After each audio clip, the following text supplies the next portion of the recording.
Yo guys, Theo here, Uncommon Sense, hiding in the bushes on a windy day so that you can hear me. Today I want to tell you to look within, not without. Look within, not without, alright?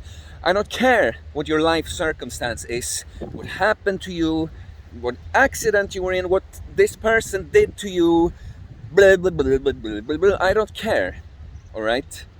Your one mission in this life is to look at you and say, okay, what can I learn from this? How can I do better? All right? Because all those thoughts and feelings, the stories you make up about things that happen in your life, they are not really you, they are not really true. They're a function of this vessel you've been given. You see, we're not really our thoughts and feelings. We are spirits that are having a human experience. And in that human experience, is the body and mind is included, but you're not really that. You're the one that watches all of this. You understand? You're the awareness. You're not the one that's thinking, you're the one that's watching the thinking taking place. The hierarchy is soul, mind, body. You understand? You are the soul. The rest is just a vehicle you're operating in. You're not in control. And again, with this duality in life, accepting and embracing this is what's gonna give you the most control, allowing things to flow the way they're supposed to, right? So, where to begin? You know, I learned this first, and as I'm recording this video, and as I'm just going through life, I'm like, how many times do I have to learn this lesson? You know, how many times do I have to be reminded that the stories I make up about what's going on in my life, the things I feel and blah, blah, blah, that's not really me. It's not really true, you know. But first I learned this when I went through those panic attacks back in the day. You know, worst thing that ever happened to me. I was coming from a place where I was depressed and anxious on and off, and I was dealing with life just with these vices, you know, the alcohol, the porn, the partying, the hooking up, all the video games, all the bullshit to distract myself from what was going on within. Blaming things outside, the external world, you know, the politicians, the media, other people in this life. If only it wasn't like this, you know, if my circumstances was like this, yeah, well, everything except me is the problem right here, you know. That's a story we tell. Our conscience, of course, knows something different behind this all. Because, you know, if you truly know that it isn't all on you, you know, you're not going to feel bad about it. You only feel bad about it when you play some part in your suffering, right? And, you know, sometimes playing the part in the suffering is just holding on to it. You know, the point about all of these things, you know, when I say I don't care about your circumstance, I don't care who did what to you, what happened to you, how unlucky you were, it's not to, like, justify that all those things were right, but it's like your job is not to point the finger. It is, what can I learn today? So even when something was completely out of our control, at some point you're doing wrong in holding on to this instead of learning from it, you know? But so I started having those panic attacks, and it shook me to such a degree that I had to reconsider everything. And that's when I discovered that there was something else. All these things I've been thinking about, everything, and about myself, but, you know, the negative thoughts, when you're in that kind of, you kind of try to push them away, but you've had like, oh, I suck at this, I should be better at this, I should be doing this, blah blah blah, you know. All of a sudden, when I just could see that this was not me, it was like something about this can't just be me, you know, something has happened, something has gone wrong here, you know. That's when I noticed a different presence within me. That's when I noticed I'm actually the observer of all of this, and it gave room for much nicer things to take place inside of me to observe, right? But I noticed that all these stories I've been telling about everything, it's not really me. And fast forward to when I've overcome all these panic attacks, the stories I tell about myself are completely different ones. All the old beliefs about the world and about me are gone. You know, not some facts, but the way I was perceiving it. What I didn't realize then, and I had to learn since then, you know, like, first of all, I didn't realize that, you know, yeah, now a lot of shit was gone, but the new stuff going on here, I have to watch that too. Just because I feel good doesn't mean that all the new stories I'm telling myself are true either, right? And the second thing is just that I thought that this was like a permanent thing now. Like, oh, I overcome the shit. I'll never feel bad again. And, in a sense, I talk about that. The way I look at like spiritual awakening is that I think I've talked about it on the channel before. There's like one major wake up when something changes, but then you're going to have to go back and forth, back and forth. It's like my former coach, Wes Watson, GP penitentiary life. He calls it contraction periods and expansions periods. You have to be contracted before you can expand again. It's what I call downswings and upswings. You see, all of us that go on this journey of truly finding the true core of ourselves, understanding life and ourselves and having the best experience, the most fulfilling experience here on earth, we come upon the same things. We just use different language sometimes to describe it, but there is one fundamental truth here, right? So this is something I realized lately. I realized it, I can't believe that I have to learn this so many times. And look, I'm talking about me, and I have had a tougher time this year, and blah, blah, blah. The point of this is it's not in disguise that I'm whining about my situation. The point is not like for all of you to be like, oh, Theo, hang in there, it gets better. Like, I appreciate where you're coming from with that, but to be honest, like, if my ego could choose, I wouldn't talk about this at all.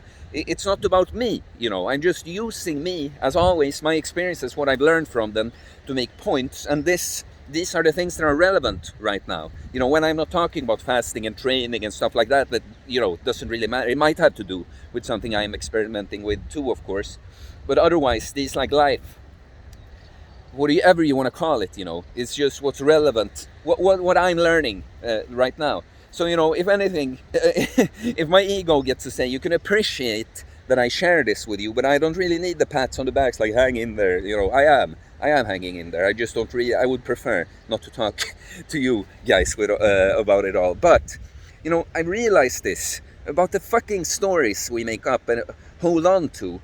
Sometimes we're in love with our own suffering and we don't even realize, because we have a preference in what we like, what we enjoy experiencing the most, what's easiest and that.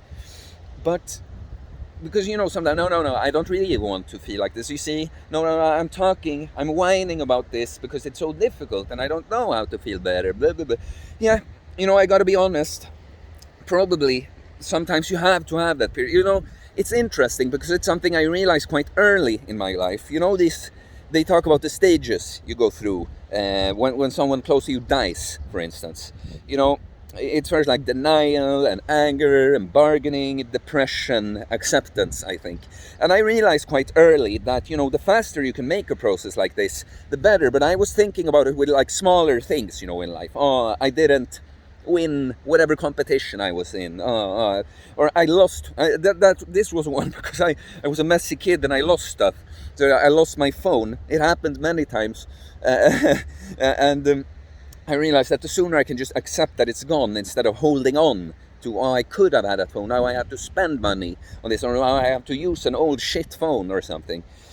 It's just more difficult when it's more heavy stuff, like someone dying, for instance, or a breakup, or you get fired from your job and you have no idea to pay the rent, whatever, It's very difficult not to hold on to the old stories and that. But I realize it's the same fucking thing that goes. At a point, we just love. There's something it's hard to admit to. Because, the thing that happened to me that made me feel terrible, this person passing away, whatever, very sad thing, I didn't want that. Of course I feel bad from that. I don't want to be feeling bad. If that didn't happen, I wouldn't be feeling bad. But there's something on some level, it's like we enjoy this. It's like, enjoy is maybe the wrong word, but it's like what's known, what's comfortable. On some level, it's still easiest, Yeah, but that's the thing. I'm learning, not learning again. It's like remembering. It's fucking remembering we have to do all this life. We enter this earth as children, we know all of this.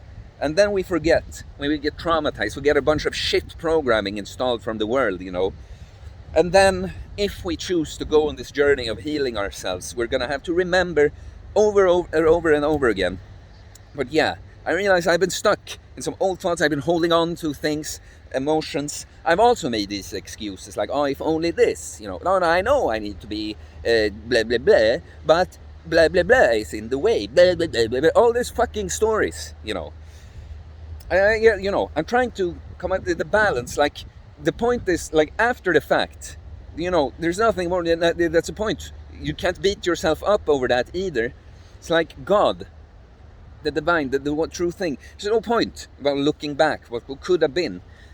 As soon as you realize, I got stuck in a thought, I got stuck in a pattern, I got stuck in emotions, that's when you let go and be like happy, And I think that's what I'm learning from all these contraction periods before the expansions.